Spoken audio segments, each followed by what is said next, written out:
नमस्कार। तो आज का हमारा ये विश्लेषण सिर्फ हिंदी साहित्य के इतिहास के बारे में नहीं है, बल्कि उससे भी ज्यादा दिलचस्प उस इतिहास को लिखा कैसे गया, हम उसकी कहानी में उतरेंगे। कभी सोचा है कि कहानियों का इतिहास कैसे लिखा जाता है? मतलब ये अपने आप में एक बहुत बड़ा सवाल है ना? उस पहले इंसान के बारे में सोचिए जिसने हजारों कवियों और उनकी अनगिनत रचनाओं को एक सिलसिलेवार कहानी में पिरोने की कोशिश की होगी। कितनी बड़ी चुनौती रही होगी। तो चलिए शुरू करते हैं इस सफर को और देखते हैं वो सबसे पहली कोशिशें जिन्होंने हिंदी साहित्य को एक जगह समेटने की नींव रखी। हाँ, ये बात और है कि वो नींव, जैसा हम आगे देखेंगे, बिल्कुल परफेक्ट नहीं थी। अब ये बात सुनकर शायद थोड़ा अजीब लगे, लेकिन ये सच है। हिंदी साहित्य के इतिहास को लिखने की जो परंपरा है, उसकी शुरुआत किसी भारतीय ने नहीं बल्कि एक फ्रांसीसी विद्वान गारसा द तासी ने की थी। और ये देखिए, हमारे सोर्स नोट्स में ये बात साफ साफ लिखी है, यहीं से सब कुछ शुरू हुआ। तासी की ये जो किताब थी, इस्तवार द ला लिटरेचर एंड वी हिंदुस्तानी, यही वो पहली ईंट थी जिस पर आज इतनी बड़ी इमारत खड़ी है। तो तासी ने असल में किया क्या? उन्होंने एक तरीका अपनाया जिसे कहते हैं वर्णानुक्रम पद्धति। सीधा सा मतलब है, कवियों को उनके नाम के हिसाब से अल्फाबेटिकली जमा दिया, जैसे किसी फोन डायरेक्टरी में होता है। अब सोचिए इसका नतीजा क्या हुआ। 15वीं सदी के कबीर और 17वीं सदी के केशवदास दोनों एक ही लिस्ट में एक साथ आ गए। क्यों? क्योंकि दोनों का नाम क से शुरू होता है। तो क्या ये इतिहास हुआ? नहीं, ये तो बस एक लिस्ट बनकर रह गई। तो जाहिर सी बात है, इस लिस्ट वाले तरीके में बहुत सारी कमियां थी और इसमें सुधार की गुंजाइश थी। और इसके बाद इतिहास लेखन में एक बहुत ज़रूरी बदलाव आया। इन दोनों पद्धतियों के बीच का जो फर्क है ना, वो जमीन आसमान का है। एक तरफ है वो पुरानी वर्णानुक्रम पद्धति जो एक बिखरी हुई कंफ्यूजिंग तस्वीर देती है, और दूसरी तरफ है कालानुक्रम पद्धति जिसमें लेखकों को उनकी जन्म के साल के हिसाब से, यानी क्रोनोलॉजिकल ऑर्डर में रखा जाता है।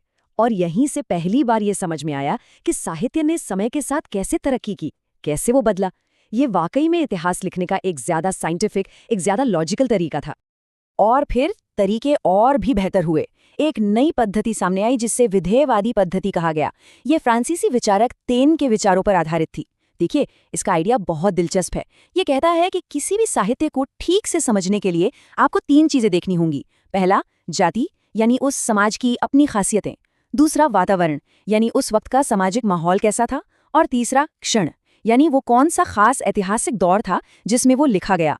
तो चलिए अब उन बड़े इतिहासकारों पर नजर डालते हैं जिन्होंने इन नए बेहतर तरीकों का इस्तेमाल किया और हिंदी साहित्य के इतिहास को एक ठोस शक्ल दी। ये टाइमलाइन देखिए, पूरी कहानी साफ हो जाती है। सफर शुरू होता है 1839 में गारसा द तासी की उस अल्फाबेटिकल लिस्ट से। फिर एक बड़ा कदम आता है 1888 में, जब जॉर्ज ग्रियर्सन पहला क्रोनोलॉजिकल इतिहास लिखते हैं। इसके बाद 1913 में मिश्र बंधु भाइयों का बहुत बड़ा काम आता है, मिश्र बंधु विनोद। और फिर 1929 में आता है वो नाम जिसने सब कुछ बदल दिया, और वो नाम था आचार्य रामचंद्र शुक्ल। आप कह सकते हैं कि वो एक गेम चेंजर थे। उन्होंने हिंदी साहित्य के इतिहास को देखने और लिखने का तरीका ही हमेशा के लिए बदल दिया। और एक बार फिर हमारे सोर्स नोट्स पर वापस चलते हैं। ये जो हाईलाइट की हुई लाइन है ना, यही शुक्ल जी के पूरे दर्शन का, उनकी पूरी सोच का निचोड़ है। शुक्ल जी का तर्क ये था कि साहित्य बस कुछ किताबें नहीं है। उनके अपने शब्दों में कहें तो किसी देश का साहित्य वहां की जनता की चित्तवृत्ति का संचित प्रतिबिंब होता है। क्या मतलब हुआ इसका? इसका मतलब है कि साहित्य उस देश के लोगों की सोच का, उनकी मानसिकता का एक आईना है। और ये विचार, ये अपने आप में एक क्रांति थी। अचानक से साहित्य सिर्फ किताबों की लिस्ट नहीं रह गया, वो एक राष्ट्र की आत्मा का दर्पण बन गया। अब साहित्य को समाज से, राजनीति से, उस दौर के लोगों की उम्मीदों और परेशानियों से जोड़कर देखा जाने लगा। और इसी सोच के आधार पर शुक्ल जी ने ये ढांचा तैयार किया जो बहुत ही व्यवस्थित है। उन्होंने हिंदी साहित्य के पूरे इतिहास को इन 4 साफ सुथरे कालों में बांटा। आदिकाल, जिसे उन्होंने वीरगाथा काल भी कहा, फिर भक्तिकाल, उसके बाद रीतिकाल, और आखिर में आधुनिक काल या गद्यकाल। ये स्ट्रक्चर इतना लॉजिकल और मजबूत है कि आज भी ज्यादातर लोग इसी को फॉलो करते हैं। तो हमने पद्धतियों की बात की, इतिहासकारों की बात की, लेकिन इस सबके पीछे की फिलॉसफी क्या है, ये सब जानना इतना जरूरी क्यों है?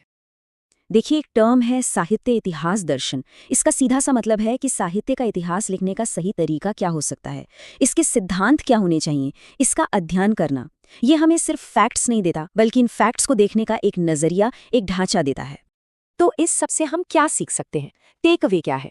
वो ये है कि एक अच्छा इतिहास सिर्फ ये नहीं बताता कि क्या लिखा गया था। नहीं, वो ये समझाता है कि क्यों लिखा गया था।